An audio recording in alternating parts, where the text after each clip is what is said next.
KG দরে বিক্রি হচ্ছে কোরবানির মাংস। রাজধানীর তেজগাঁও রেলগেট, মহাখালী বাসস্ট্যান্ড, লালবাগ, চকবাজার, কেল্লার মোড় সহ বিভিন্ন এলাকায় ভাসমান দোকানে কোরবানির মাংস বিক্রি হতে দেখা গেছে।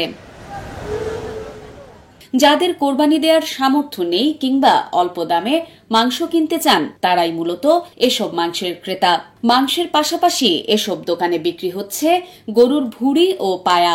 আমরা তো ঢাকা থাকি, তো ঢাকা দ্বারা আমরা আত্মীয় স্বজন নাই গা, তার জন্য মাংস কিনতে হয়েছে। দামটা তো হেরা তো গোস্ত দোকানের মতনই দাম ছাড়ে না। কুরবানির মাংস আলাদা টেস্ট আছে, মানে মনে করেন কি এটা তো টাকা গোস্তা, বুঝেন নাই? যখন তখন কুরবানির গোস্ত এটা হচ্ছে অন্য স্বাদ, আর দোকানের হচ্ছে অন্য রকমের একটা স্বাদ, তার জন্য কিনতে আসছিলাম। এত গরু জব দিছে, একটু মাংস দিল ব্যাগ বরণ যায়। এই সকালে আইসি আই বলতে আধা কেজি মাংস পাইছি, পাড়ায় দিচ্ছি বাসায়। এই হাফ কেজি মাংস টুকাইছে হারা দিনে। এই হারা দিনে জায়গা না ঘুরে মনে করেন আমি মনে করেন গিয়া 15 মারলাম 2 কেজি মাংস কিনে নিতে। কেন আমি হারা দিন 20 টাকা পাবো 500 টাকা। আমরা 1 কেজি মাংসের কিনে খাওয়ানোর সমস্যা। মাংস দোকান থেকে কিছু রেট কিছু কম পাই আমরা, এই জন্য আমরা আসি। এই জন্য মনে করেন ঠিক আছে, বাঘা পেছে 1100, 1000, ব্যাগ আছে 2400। কোরবানির গোস্ত দোকানে গেলে তারও দাম 1000 টাকা কেজি পড়ে। এখানে মনে করেন যে 1500 টাকা হচ্ছে 3 কেজি হচ্ছে, নইলে 1800 টাকা নিব, তাহলে 600 টাকা কেজি পড়বো। তাহলে আমার আরো 1200 টাকা বেঁচে গেল না 3 কেজিতে, তাহলে আমার সেটা লাভ হইব না।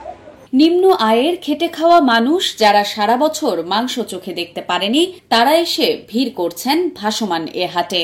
বাসা বাড়িতে গিয়ে যারা মাংস সংগ্রহ করেন কিংবা কসাই হিসেবে সারাদিন কাজ করে যে পরিমাণ মাংস পেয়েছেন সেগুলো বিক্রি করার জন্যই মূলত এ ভাসমান হাট গড়ে উঠেছে। সারাদিন মাংস সংগ্রহের পর নিজেদের প্রয়োজনের অতিরিক্ত মাংস বিক্রি করছেন দিনমজুররা। এই যে আমরা কোরবানি দেই প্রতি বছর আর কি, বেচালার থাকি, তার কারণে বেচা লাইলাম না 900 টাকা কেজি। কাস্টমার আছে এগুলা যারা কোরবানি দেয় না, এরা খাইতেও পারে না বা পায় না, এরা সস্তা ধরে আমরা এসে নিয়ে যায়। আমরা খোলাগুলা এগুলো এনে কাটিয়ে দেই, এগুলো আমরা কাজ করি, কাজের উপরে ফাটিগুলো ফালাইয়া দেয়, এগুলো আমরা নিয়ে আসি, আনি আমরা এগুলো বিক্রি করি। দিন মজুরি কাস্টমারও আসে, তারপর ভালো ভালো কাস্টমারও আসে, ভালো লোক আসে, টাকাওয়ালা লোক আসে, গাড়িওয়ালার লোক আসে, গাড়ি দিয়ে কিনে নিয়ে যাচ্ছে।